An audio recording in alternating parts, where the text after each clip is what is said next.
Você já abriu alguma plataforma de streaming para assistir um filme em casa, mas sem ter decidido ao certo qual filme será? E provavelmente você já utiliza tanto essa plataforma que já está de saco cheio das indicações que o algoritmo te mostra na página inicial. Sendo assim, a opção de busca mais viável é filtrando os filmes por gênero, para achar esse filme hipotético, mas a filtragem é no mínimo, a meu ver, irresponsável. Vamos usar de exemplo a Netflix. Quando você clica na opção gênero, são essas as opções que aparecem. Além das opções como ação, drama e romance, também temos algumas estranhas, como clássicos, Hollywood e o famoso para toda a família. Sério, se vocês querem ver um filme para toda a família, não clica nessa opção. Eu entendo essas opções existirem porque quando não sabemos exatamente o filme hipotético que nós queremos ver, nós tentamos encontrar esse filme de acordo com a nossa vibe do momento. Um exemplo é, imagina que eu quero assistir um filme de ação, mas não uma ação tipo Stallone, e sim uma ação mais John Wick.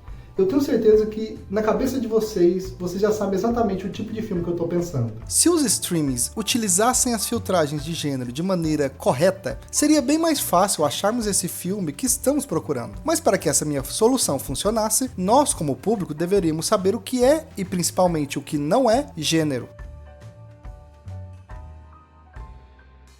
Mas então, o que são gêneros cinematográficos? Basicamente, eles são convenções que os filmes utilizam para o público se localizar dentro da história que eles estão assistindo. Mas os gêneros cinematográficos são tão amplos que foi necessário criar alguns subgêneros dentro desses gêneros por nós encontrarmos alguns padrões que iam se repetindo dentro deles. Veja, por exemplo, um filme de assalto, que foi concebido como um subgênero dos filmes de ação. Já esperamos ver um grupo de ladrões se reunindo, eles elaborando o plano, alguém do grupo se rebelando, o plano não dando certo por causa disso, mas na última hora temos um plot twist para nos surpreender, de uma parte do plano que não foi apresentada. E assim eles conseguem no final. O foco do filme é na ação, que é toda a preparação que irá nos levar até ela. Essa estrutura se repetiu tantas vezes que conseguimos identificar as convenções que foram criadas, nascendo assim o subgênero de filme de assalto. Mas aí temos filmes como Cães de Aluguel, de Quentin Tarantino. Ele, de fato, é um filme de assalto, mas nós nem vemos o assalto, porque o foco aqui não é na ação, e sim no drama. Então, o que vemos é a história de um assalto que não deu certo, e como os personagens reagem a isso. Agora, imagine se nós fôssemos procurá-lo dentro de um streaming.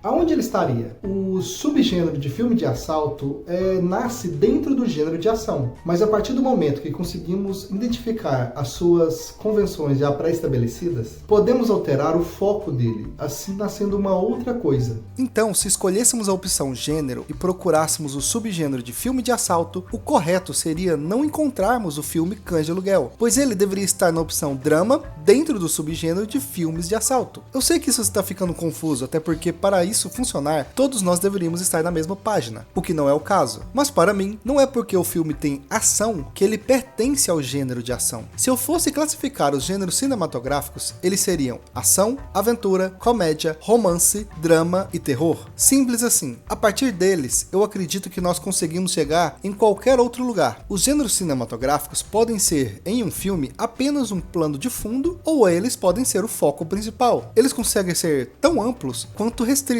E quanto mais formos buscar algo de específico dentro dele, mais lugares podemos alcançar. Eu imagino que vocês estão se perguntando, mas Iago, e a ficção científica, fantasia, suspense, animação?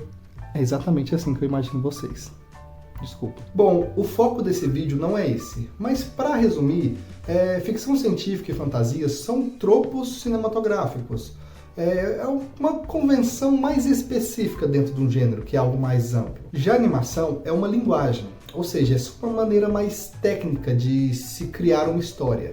E filme de suspense, bem, pra mim é só terror mesmo. Quando as pessoas querem falar que é um filme de terror bom, elas chamam de suspense. É basicamente isso. Eu vou explicar esse ponto melhor em um outro vídeo no futuro, tá? Porque provavelmente nem todo mundo concorda comigo. E tá tudo bem. Se Se eu fosse decidir qual gênero mais difícil de se contar uma história, com toda certeza seria o gênero de comédia. Sabendo que gênero serve para te manipular emocionalmente e chegar a um ponto, as estruturas que existem e fazem uma história de romance ser bem efetiva é te deixar com o coração acelerado, na expectativa do casal se formando, ou um drama que te deixa com um sentimento de tristeza e inevitabilidade, já estão bem estabelecidos e de certa forma fácil de serem utilizadas. Mas na comédia as coisas são um pouco mais complexas.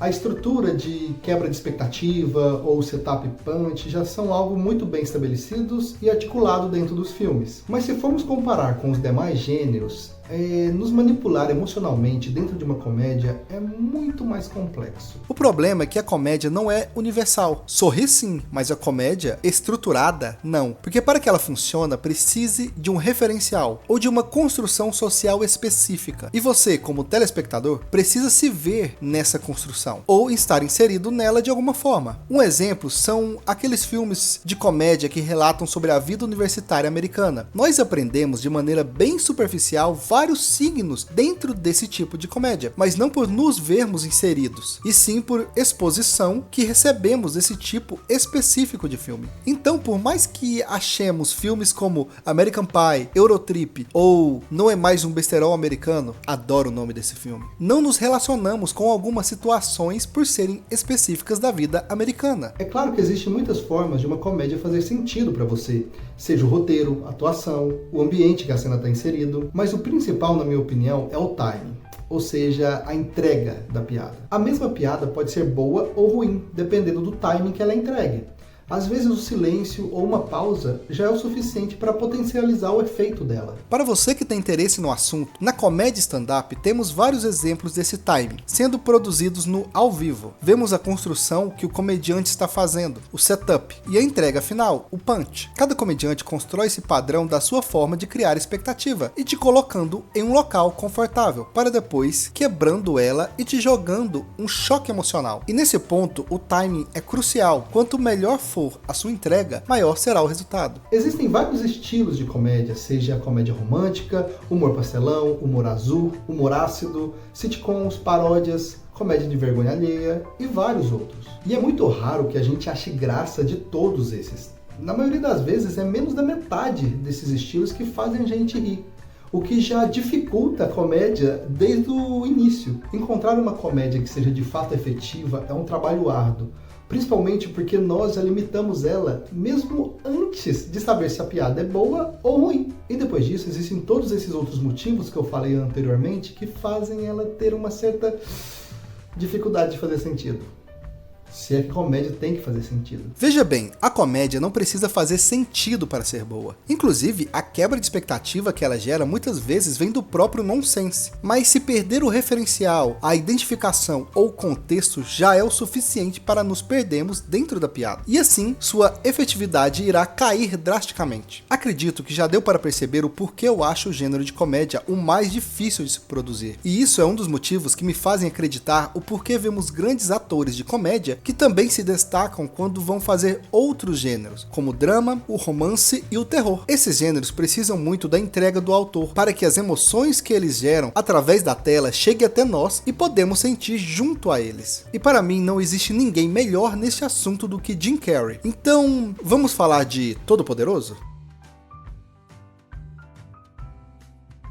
Eu imagino que depois de tudo isso que eu falei, o filme do qual eu deveria estar analisando aqui seria O Show de Truman ou O Mundo de Andy, que são dois filmes estrelados pelo Jim Carrey que abordam o drama dentro da comédia. Bom, eu tenho interesse de falar sobre esses filmes no futuro, mas para mim, Todo-Poderoso é muito mais interessante de ser abordado porque ele é um filme de comédia romântica padrão, com todo o absurdismo que o Jim Carrey traz nos seus papéis. E mesmo que esse filme seja esquecível dentro da filmografia do ator, ele é um dos preferidos para mim. Mas não pelo que ele é, e sim pelo que ele não é. Vamos ver? Bom, como eu falei, o gênero de comédia exige mais de nós como telespectador do que da própria história. Às vezes, bons filmes de comédia podem não ter graça nenhuma pra gente, enquanto outros filmes que pareçam ser medianos, pra gente vai ser um dos nossos favoritos. Só que o interessante de Todo-Poderoso para mim é não porque ele tem essa distinção de comédia que para alguns é bom e para outros é ruim, mas sim porque o que eu acho graça do filme não é a comédia dele, é o drama. Bruce Nolan é um repórter de um jornal de TV local que está frustrado com a sua vida, despejando toda a culpa de suas insatisfações em Deus, por não fazer o seu trabalho direito, afetando assim sua vida pessoal e profissional. Após a notícia que o âncora do jornal ia se aposentar, as suas esperanças são renovadas, mas infelizmente a oportunidade acaba indo para Kevin, outro repórter do jornal, que sempre tinha as grandes matérias. Bruce recebe a notícia em sua primeira participação ao vivo e acaba colapsando e jogando para fora todas as suas frustrações, o que obviamente faz ele ser mandado embora. Suas reclamações intensificam ao ponto de Morgan Freeman, ou melhor, Deus, se incomodar e ir se encontrar com ele. Deus passa os seus poderes ao Bruce, dando a ele apenas 2 regras. Ele não podia dizer que era Deus e não pode interferir no livre-arbítrio. Assim, Bruce consegue realizar todos os seus sonhos utilizando seus poderes. Ele consegue subir na carreira de maneira meteórica, mas com isso Grace, sua companheira, é colocada de lado e acaba indo embora ao ver Bruce levando um beijo de uma colega do trabalho. Bruce tenta reconquistar Grace, mas como ele não consegue interferir no livre-arbítrio, suas tentativas acabam sendo falhas. Então, aos poucos, ele vai reconhecendo que o seu desejo de subir na carreira profissional não se comparava ao desejo de ter Grace ao seu lado. E quando ele percebe a dor que ele está causando a ela, Bruce finalmente decide abandoná-la, porque apenas assim ela poderia ser feliz. Mas, como esse filme é uma comédia leve de sessão da tarde, ela o perdoa e eles reatam o relacionamento. No final, Bruce volta à sua vida de repórter das pequenas histórias, mas se sentindo bem realizado, tomando assim as rédeas de sua vida e vendo o valor no seu trabalho e o alcance que ele pode ter na vida das pessoas. Bem, é isso, né? Basicamente um filme para toda a família. O interessante é que na primeira vez que eu assisti Todo-Poderoso, parecia que alguma coisa já não encaixava. Mesmo que o filme fosse de comédia, o que ele é, eu não achei graça. E não me entendam mal, existem várias piadas boas no filme que me fazem rir, mas mesmo assim ele me causou uma estranheza.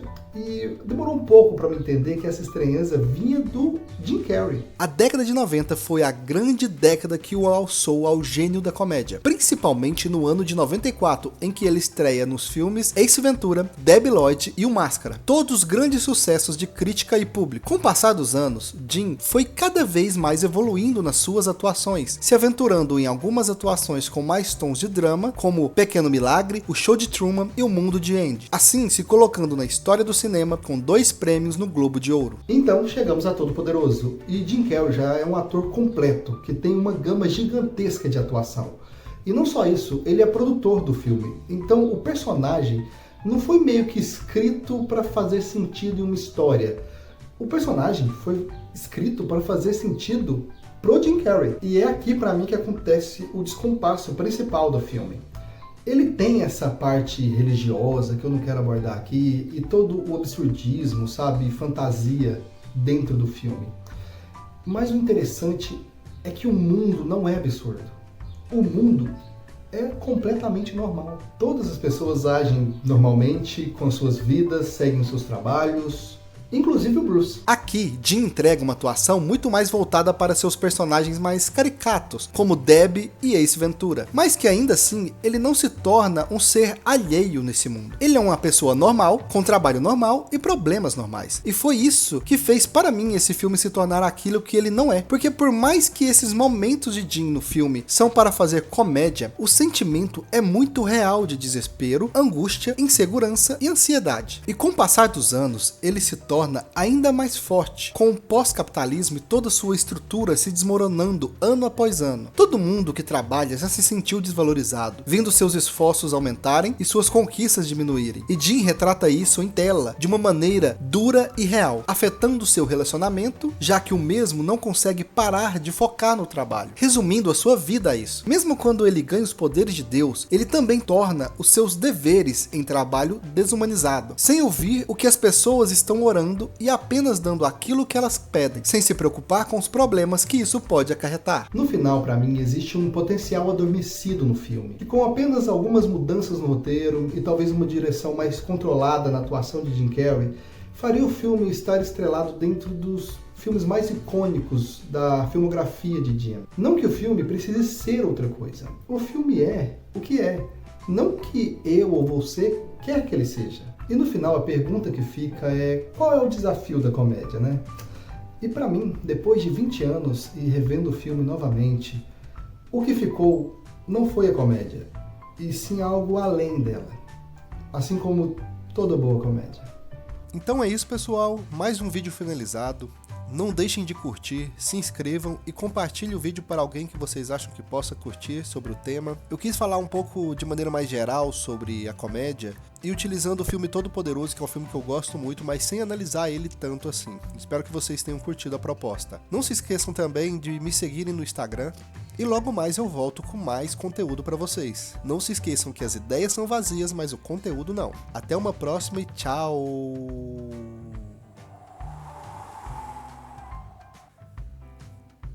Valeu!